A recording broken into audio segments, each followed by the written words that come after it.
Hello and welcome to the Watermark Watercooler. I'm here with Julie, owner of Business Rewritten.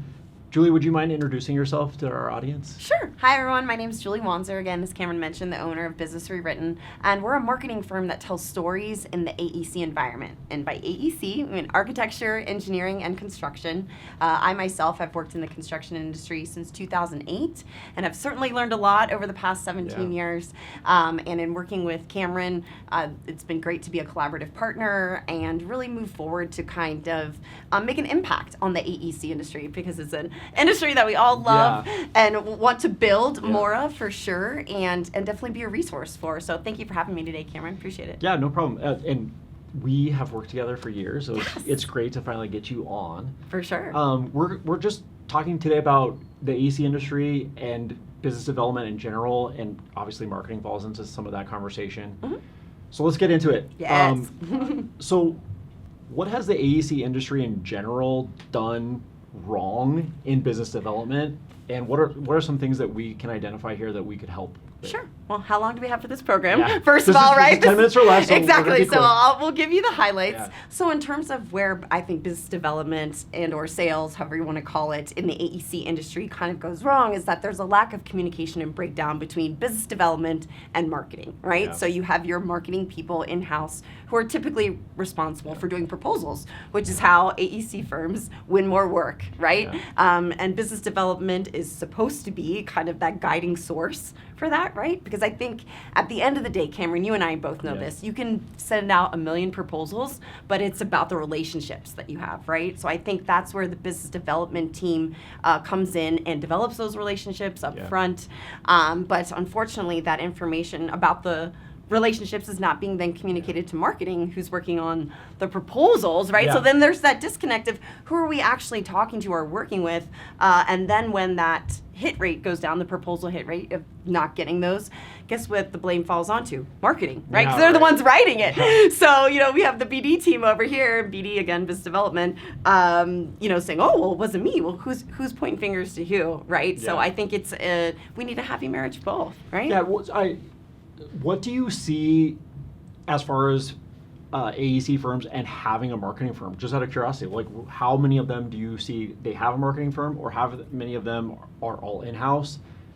Have you seen any issue with like kind of that and like their in-house team? Like you spoke about, a lot of their in-house team is dedicated to filling out proposals. Correct.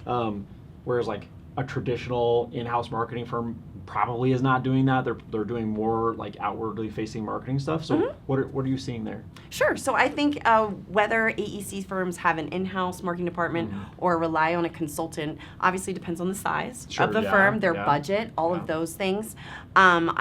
To me, AEC firms, again, they are on the laggard scale of innovation, right? Slow to change. Yeah. So I would say, first and foremost, most AEC firms have an in-house marketing person, right? And as you mentioned, they're not so much necessarily even allowed to be tasked with big branding, messaging, websites, things of that nature, because they're so focused on those proposals, right? And winning work. So that kind of keeps the lights on.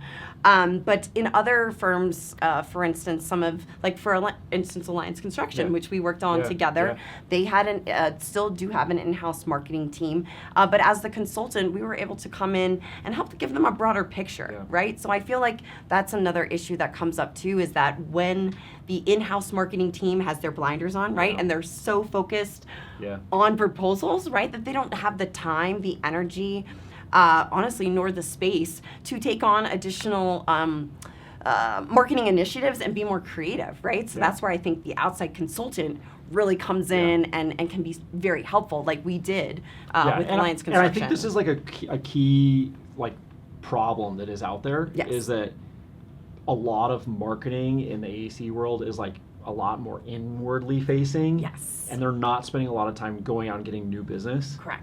That they depend on the sales team to do all that work. Yes. And so I think there's a lot of opportunity for these firms to grow with some outwardly facing marketing. Yes. Oh, for sure. And I think too, again, they don't know what they don't know, right? So I think sometimes that's the hardest part of the conversation is, again, they think their marketing team is doing great because they're maybe winning proposals and they have work for their staff, but they're not seeing, again, the big picture of like, how are you communicating externally, right? Like, what are you sending to your vendors, your sub-consultants, things of that nature? Because AEC, as you know, Cameron, is hugely dependent upon teams, right? And having each part be an expert and kind of build accordingly. So you would think most AEC firms would understand the consultant model, right? Because they rely on sub-consultants all the time. But for whatever reason, there seems to be a huge block when it comes to marketing and realizing that, yes, there are other experts out there, other consultants, outside consultants that can actually help them win even more work, right? And not have to do all these proposals, right? Where they're kind of stuck, just kind of in that same mindset. Yeah. Okay, we're talking about leads, so let's move on to the CRM conversation. Ooh, yeah. Customer relationship managers, that's a CRM. How many of them are using CRMs? Mm-hmm. Are they using them properly? What are some things that we could talk to them about CRMs and helping them move the life cycle of their new potentials down into closed and won? For sure. So I think, again, depending upon the size of the firm, right, whether they have the expenditures to have a CRM system, right? Whether it's Deltek or, gosh, there's so many names out there, right, to kind of management. So, again, depends on size and budget. Unfortunately, most AEC firms are relying on Excel spreadsheets, right? That the one salesperson has, and when that one salesperson leaves, unfortunately... that Excel file disappears somehow. Right, exactly. Just all of a sudden, it kind of is magically gone, and unfortunately isn't shared or updated that well, right? So that's kind of the step one is, okay, do they have them? Yes and no, right? Depending upon size and how they're kind of implementing it forward. But are they using it properly? I can guarantee you, I would say 99.9% of them aren't using them properly, right? Whether it's lack of training or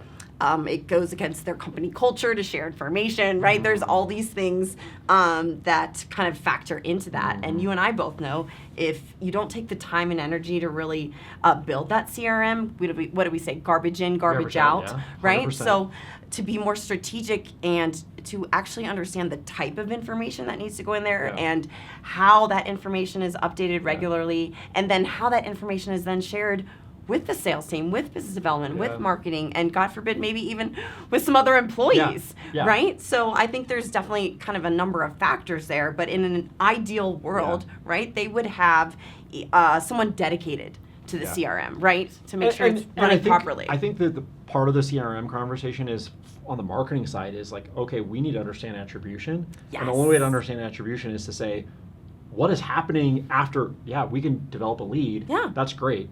But we don't know what's happening beyond that unless somebody's using some form of a CRM where we can say, okay, we have tracking that gets them all the way to the sales team, and that sales team has closed and won or closed and lost, and that gets into the a life cycle of a potential client.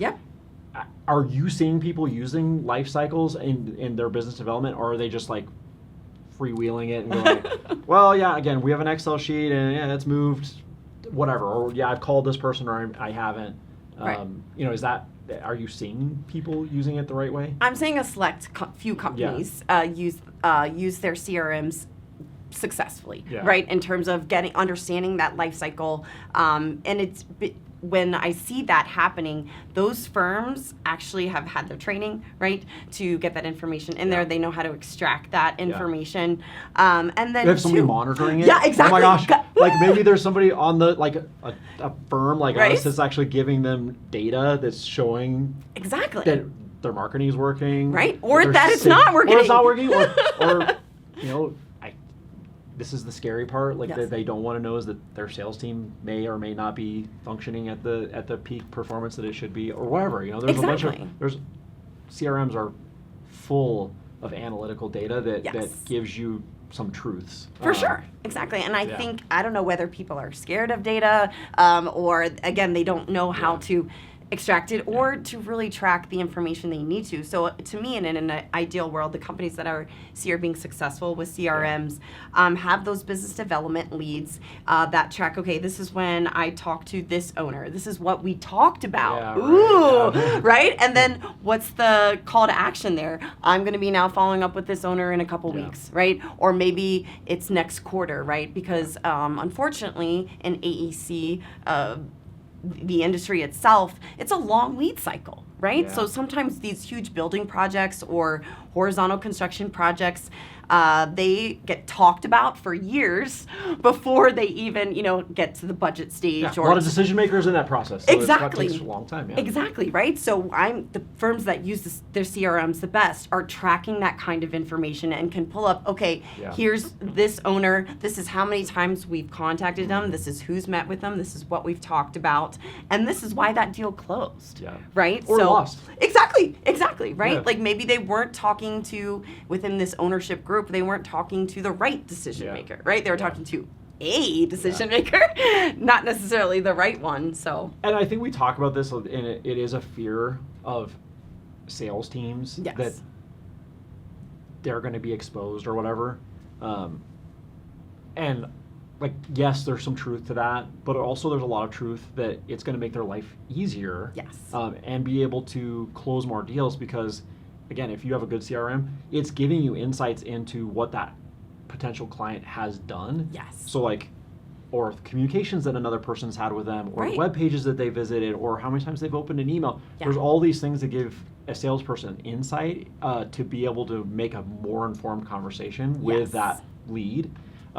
So I think, again, there is that fear because of exposure, which I would say, by the way, if you're in leadership, that's a problem. Well, no, I mean, not only is it a problem, but it's also like a conversation that information should be at the leadership level to be able to understand what's happening on their sales team. So like if we're talking here to somebody who's a leader, like you should know what your sales team is doing. Exactly. Like, I want to know what sales is doing in my office. Like otherwise it's a waste of time and money and space. Of course, So the blind leading the blind, right. essentially. So we might as well have clarity there and, have some responsibility to what my tasks are. Right. One, I think it's in not only responsibility, it sounds like we're hinting at accountability too, right? Yeah, that's a better word. Semantics, like right? So right. Like but to be able to, again, have that complete transparency, I think is a cultural thing. Again, with AEC, I mentioned before, we're on the laggard scale. We're so slow to adopt. But the firms that I see that are doing it well and understand the benefits of clear communication and sharing who you met with and why, those are the teams where I'm seeing business development and marketing work hand in hand, right? Instead of being siloed. And those are the people that are closing the deals. And you're leading into the next question, which is, what is marketing and sales doing to better work together? Like that is a huge problem that I know I see all the time. Marketing is doing one thing, business is doing business development is doing a whole other thing. There's no communication. Marketing is running this campaign. Sales has no idea that they're running that campaign. Right. There's no meeting that's like coming together of the minds to say, like, guys, this is the campaign we're running. This is the way we speak about our business. How do you include that into your RFP? Like, all those things can be, and I know this is something you specialize in. So like, I'm going to lob that over to you now. Exactly. Say, like, how is that happening? Question, right? Exactly. Well, again, the teams that I've been a part of that are the most successful is when business development and marketing are first aligned on the same goals, right? The goal should be to win more work, right? And that's a team effort. You want to win work for the company, right? But it's for employee morale, all of those things. So if your business development team is being tasked with another initiative and then you have marketing over here saying you need to make a pretty website, well, the website may or may not win you more work, but it can, right? But if you're not talking to your business development team and really communicating, as you mentioned, or what I heard you say, Cameron, is, what is the sales team communicating externally, right? Is that being shared internally, and vice versa? Because that wealth of information, when business development and marketing are aligned, that means they're meeting weekly, right? They actually review the CRM together, right? Of, hey, and maybe it's not every week, but at one firm I was working with, they met monthly to say, okay, here's the updates this month of who we met with and why. And then sharing information too when it actually comes to the proposals. I think we had talked about this earlier, Cameron, about, proposals, they're great and they usually have a standard set of questions and everybody usually puts the exact same thing. They're copying and pasting. But the teams that are successful and that are winning the work are the teams where business development is saying, hey, we've talked to the decision makers, right, on this RFP. Here's what their pain points are. Here's what they're looking for, right? Yes, there's a standard set of like 5 or 6 questions, but this is what I want you to work into those 5 or 6 questions, right? And that's when it's successful, right? Not just copying, pasting information.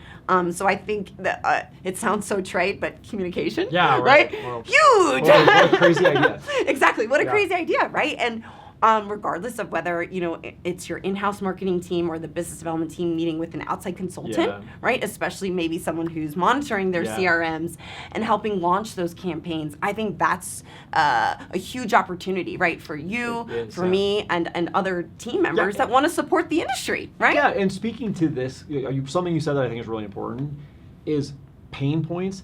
And your sales team is your first line of understanding what pain points are happening.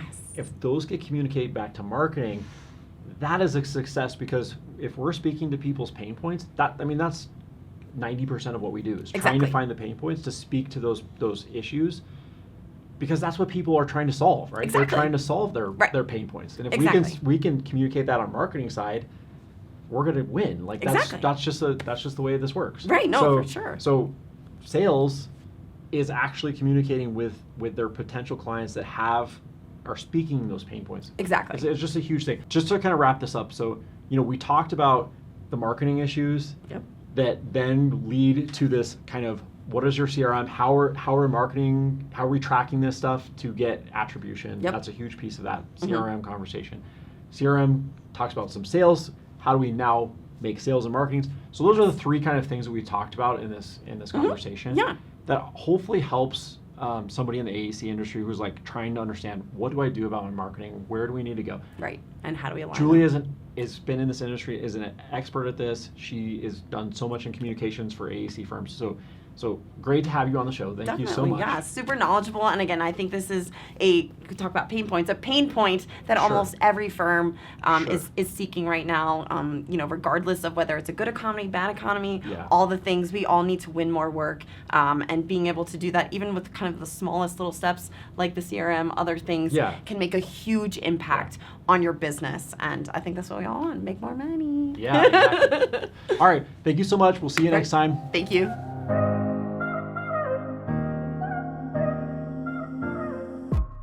Thank you so much for watching and subscribing to the Watermark Watercooler. We value your opinion and want to deliver the best content possible. To do that, we need your comments and feedback. What do you want to see or learn? Tools, techniques, behind the scenes? Comment below and make your idea our next video.